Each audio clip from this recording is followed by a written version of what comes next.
Значи сега ще говоря за любовта. Като казвам любовта в кавички. Значи, повечето сега, примерно, тинейджери, те казват, че са били влюбени.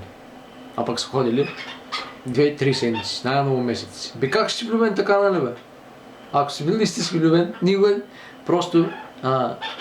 Сега някога трябва да посегнеш, нали, ако не си посягал примерно към ножа, към хапчета, или не си плакал, това не е да бъдеш влюбен, нали. Просто един ден трябва, нали, като се събудим, нали, трябва да си кажеш на огледалото. Аз ще променя това, ще го направя, нали. Но просто повечето ги е срам, нали.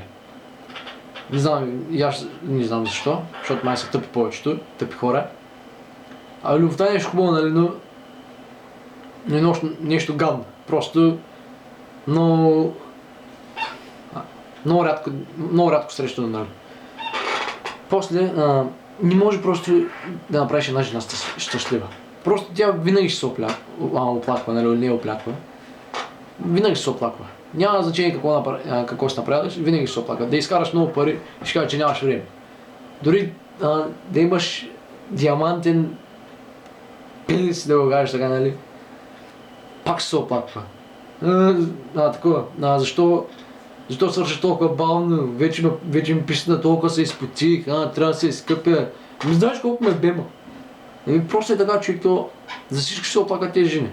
Няма просто как.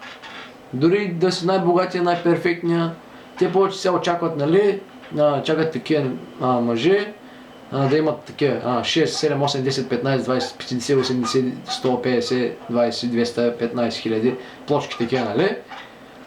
Такова да има, разбира се, BMW, това е най-важното. Да е поне висок, метър викам аз, поне 2,50 висок. Такова. Да е много богат, разбира се. Това е много важно пак, нали, кой иначе ще им купува там бижутерията и такива неща, нали. После просто живеят някакво паралелно измерение тези другите момичета, човек.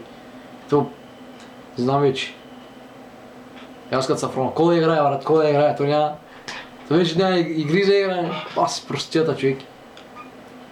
Значи, просто не знам какво да кажа повече. И те винаги се оплакват. И просто ние, примерно, виждали сте жена да гледа някой мъж без нищо да казва, нали. Без да казва, нали, и примерно, няма как просто, човек, не знам, просто жените са много... За всичко се оплакат, това е. И любовта много рядко ще се стои. И това.